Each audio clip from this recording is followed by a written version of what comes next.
Welcome to the Unfolding You podcast. I'm Erin Smylie Walsh, and I'm thrilled to invite you on a transformative journey of self-discovery and faith.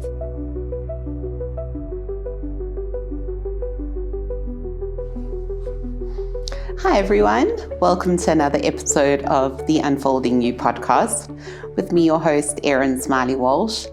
And today's episode is going to actually form a two-part series, but we are going to be talking around navigating your own grief. And then the next episode is going to be talking around how do we support somebody that is going through grief. And I've just found in conversations that I've had with a variety of different people over the years, grief is one of those topics that is incredibly personal, but yet can be really overwhelming for somebody going through it, but then also somebody trying to support somebody through going through a season of grief. And so I really felt I want to address it and kind of give you just some support on being on both ends and kind of giving you a roadmap on how to just understand where somebody is if they are going through grief, and then how can you support at a later stage.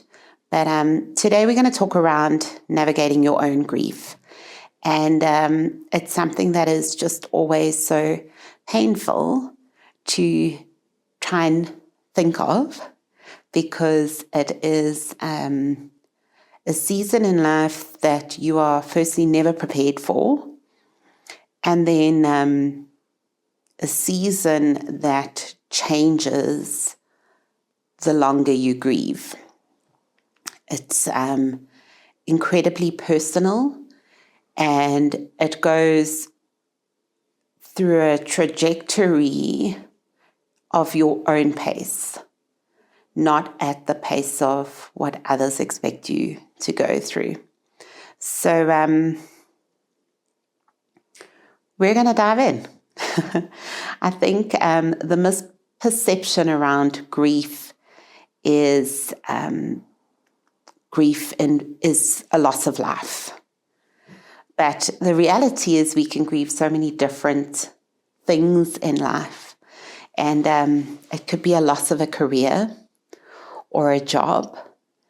It's something that you've loved, you've held dear to your heart, and or you've had to just get out of that because of a season that has entered, and you can no longer carry on with it.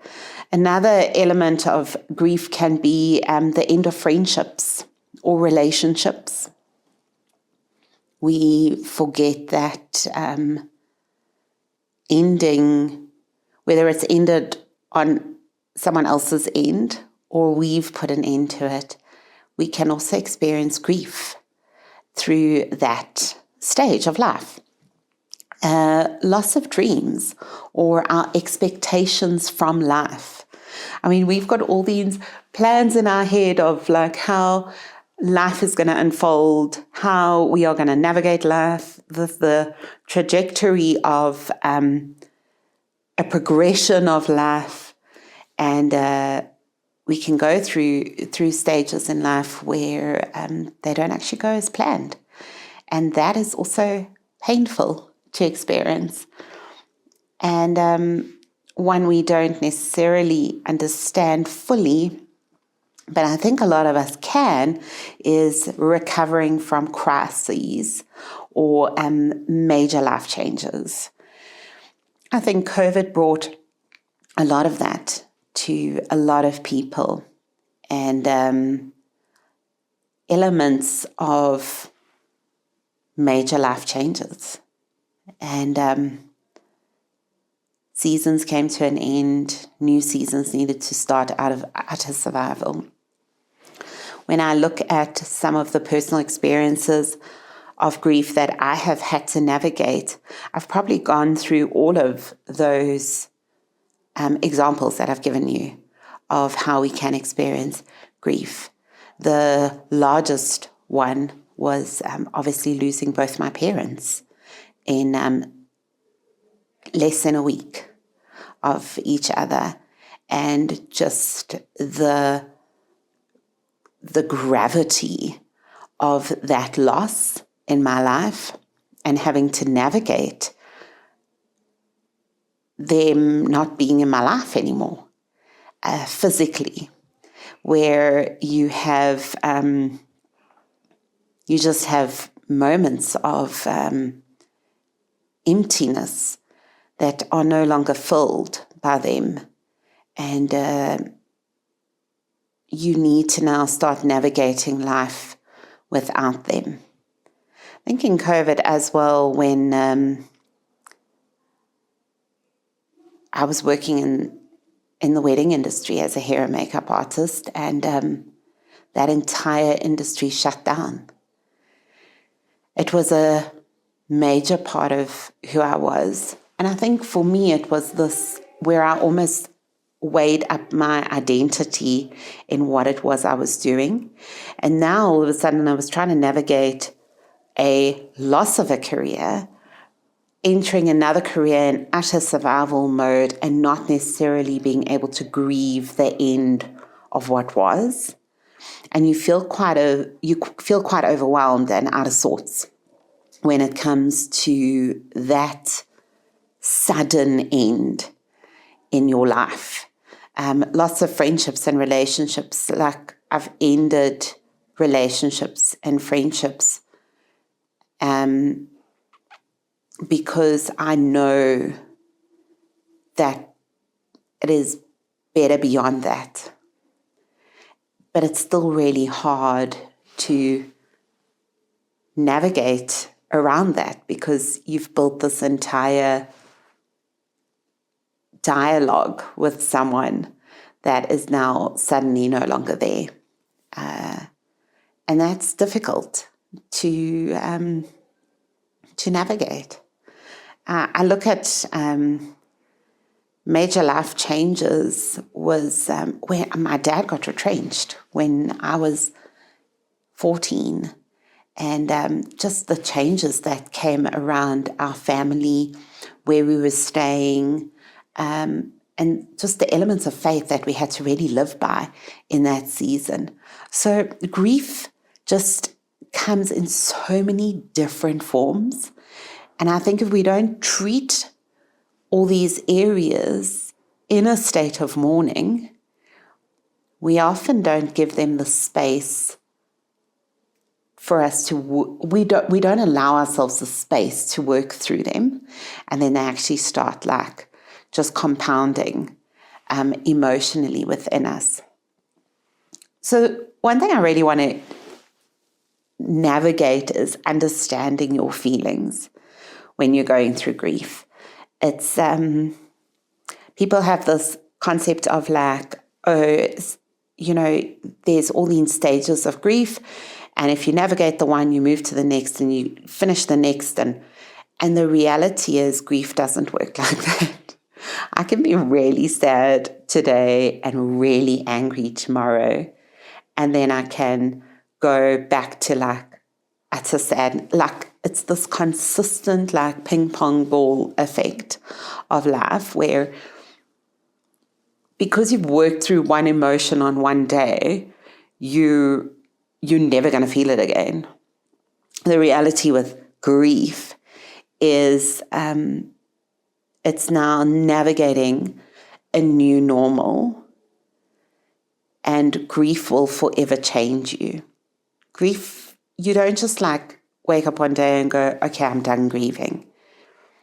The magnitude of your grief shifts as you navigate your grief, because the reality is you'll never look at life the same way again, because the lens grief gives you just adds another layer of perspective to everything.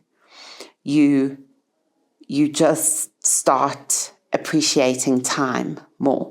You start appreciating core memories that you make with specific people. You start appreciating the element of presence, being fully present in that moment, where previously you might have just bypassed that space.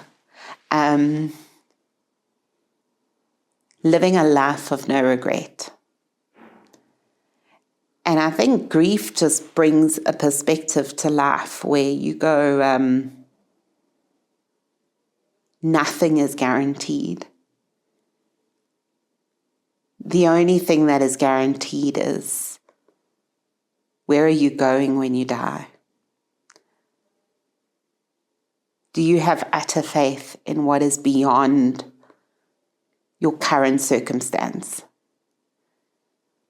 Are you acting out of a state of obedience? But man, you're so scared of what's coming. And like, friend, I want to encourage you, like, life throws an immense amount of obstacles our way.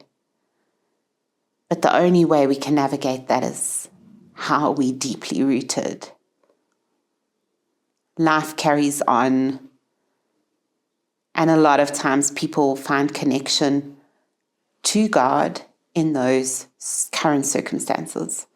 But He really needs to be the way we navigate life, in the good and the bad.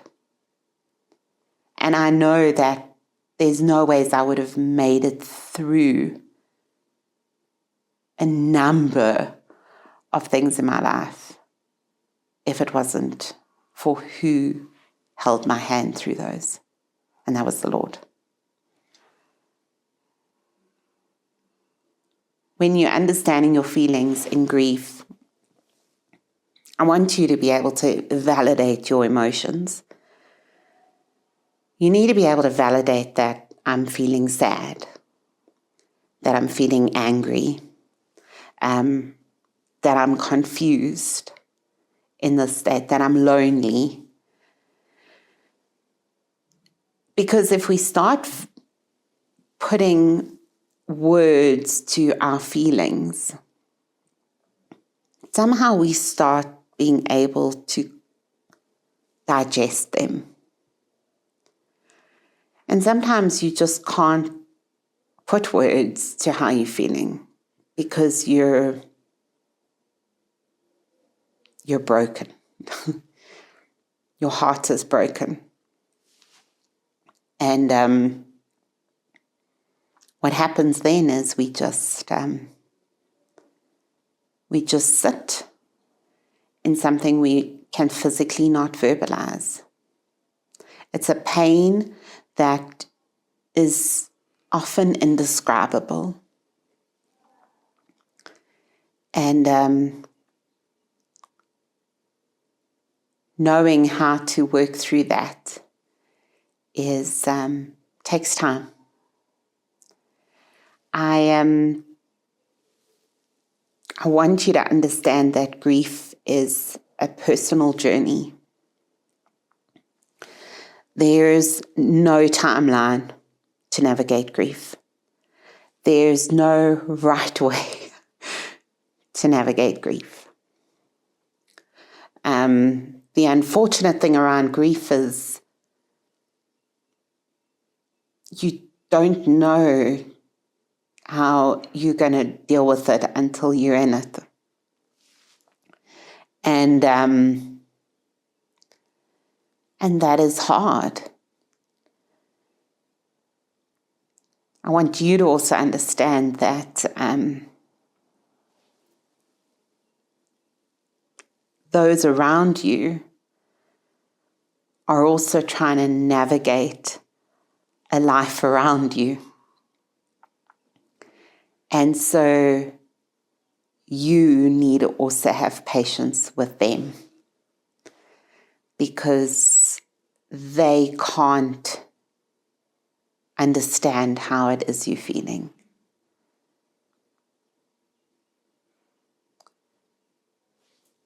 we often will feel misunderstood. And that's part of it. And we're going to feel overwhelmed with decisions we're going to have to make, with needing to get up and go.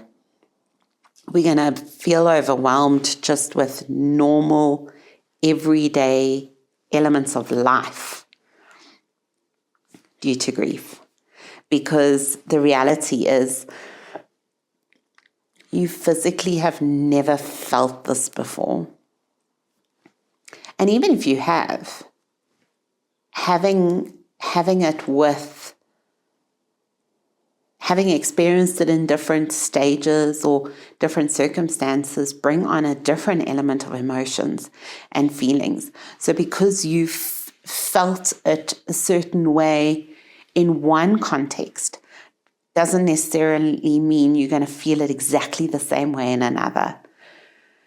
Because life has passed, you have changed, and the way you respond is also very different. So be kind to yourself in those moments. I really want to encourage you from the scriptures, where in Psalm 34 verse 18, it says, "The Lord is close to the brokenhearted and saves those who are crushed in spirit." And it's like I said earlier, the only way you can navigate life is, where are you rooted? And who are you journeying life with? What are you prioritizing in your day? If getting up and out of bed is just like one step before you open your eyes, be like, Lord, you got to have this. You got to carry me through this day. I love that poem, Footprints. My mum had it on a bookmark in her Bible the whole time. And, it's, I'm going to really paraphrase it now, but it's about, walking on the beach, and you're having this conversation with the Lord, like, where were you in those moments? And I only saw one set of footprints. And the Lord is like, but I was carrying you in those moments. And that's why you only had one set of footprints. And where is your faith rooted? Is he carrying you?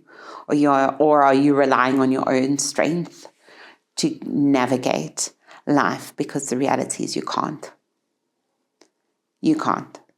And in this moment, where you just feel like you need to just be alone because you're the only person that physically understands, that's when you really do just need a certain amount of people to rally around you. That will carry you in that.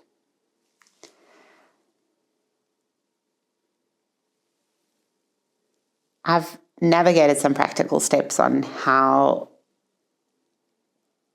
to process your grieving. And this is really what I found helpful. And it may be completely different for you. But one of the first steps that I really had to do was allow myself to feel and to be able to acknowledge my grief. And stepping into spaces that reminded me of the loss. Now, not everyone can do that. Like when my parents passed away, the next day I walked into their house, with my sisters and with my then nearly 7-year-old daughter. And remember we sat outside on the veranda, on the step, and we were just sad. We were sad. And my mom always wore scarves, and Elle went to her chest of drawers that she always had all her scarves in, and she brought us each a scarf. And I'll clearly remember that day, and it still smelled like my mom's perfume that she always wore. And she said to us, I think you just need a bit of meme today. And I love that I was able to navigate grief through my girls, because their view on grief was just so different. It was about the remembering versus the sadness. And I think that's really what I want to encourage you with today, is creating small routines in your ritual and in your day that honors your loss, which in turn honors your healing. Because being able to talk around it allows you to process it. You're speaking, you're hearing, your brain is processing it in a really different way. And so doing things that remind me of my parents, doing things that remind me of the career that once was, what it does is it helps me accepting what it is I'm going through.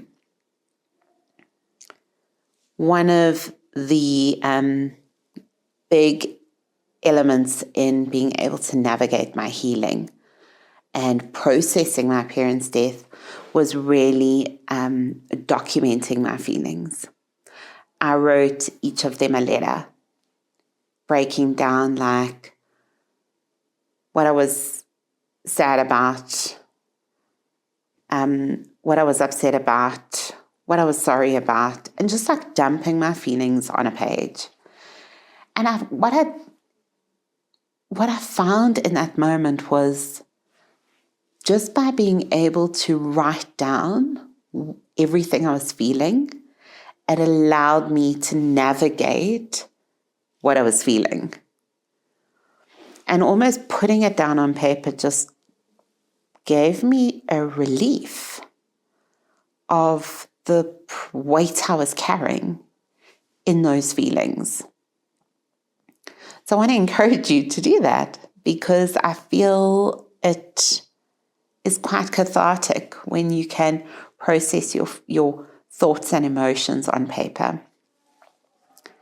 Reaching out for support is an incredible way of being able to process this. And whether you're a part of a church, just having the church rally around you in those moments, it can feel overwhelming. But sometimes all people can do is bring you a meal. Sometimes all they can do is pray for you. Allow them to do that. Counseling is just something that is so important. I only really started processing my parents' death about a year after they had died. And I think it was because I knew I had to deal with it verbally with somebody, because I could start feeling the breakdown happening internally. You often land up going in such an autopilot mode that I know I do. I then push my emotions aside and I'm just like, process. And what happens is the minute you start pushing your feelings aside, you start like compounding them, and then it's going to get to a point where you're going to break. And friend, I want to encourage you to try and deal with that before you break, because trying to come back from that is really hard. So those are practical steps that I found were really helpful. Sometimes the hard things take time. I only used my mom's Kenwood mixer 3 years after she went to be in heaven, because I couldn't bear the thought of opening it up, because that was such a core childhood memory. We would bake with her all the time. We'd be in the kitchen. We made so many things in that Kenwood mixer. And then when I brought it out to bake with Elle, it was like the joy that came in her face, because she also did that with my mom. And that is also healing. And I want to really just remind you, there's certain things that'll take really long for you to deal with, for you to find the joy in them. But the weight of carrying the pain on your own is worse. Because you just can't start moving through it. Some days are going to be better than others. Some days are going to be harder than others. The reality is, you just need to make the best of each day. And I think for me, it's been really just trying to find the joy in each day. And if you need help navigating this, reach out to get help.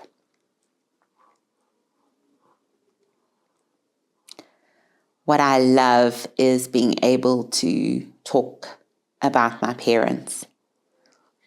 What I love is being able to hear the stories people have about them.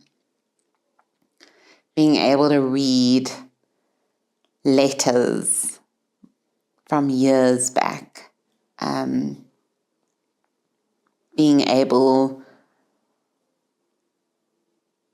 to enjoy the small things in life.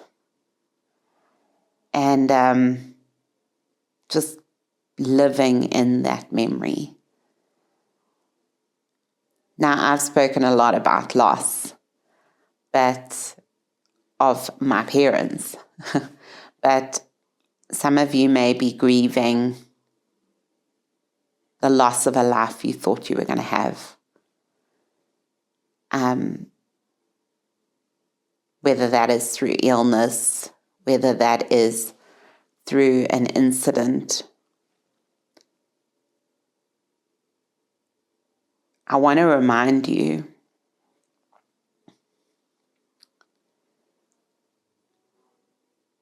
the life you live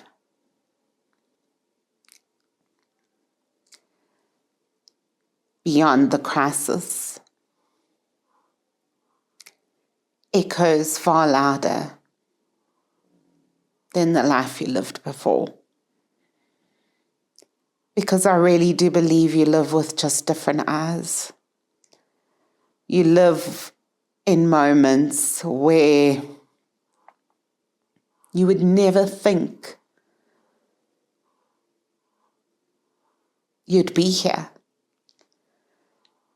But the way you live in those moments is with so much appreciation than you would have before. And that in itself is just a gift. again, navigating life through eyes you would never have been able to see with such clarity. So I really want to assure you today that God really does see your pain, and He really is present in your sorrow.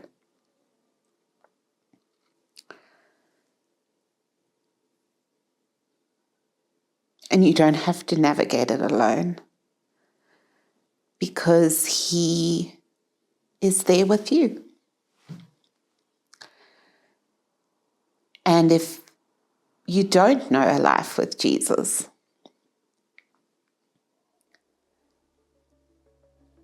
I'm going to pop a prayer in my show notes. And all you need to do is just pray that. And pray for the Lord to be part of your life, to take control of everything. Because the only way we can navigate it to its fullest is through Him. And He can be our joy in our morning. And so I really want to pray that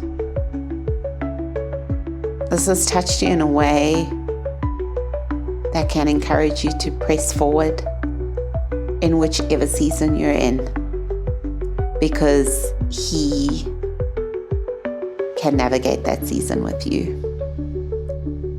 So until we meet again,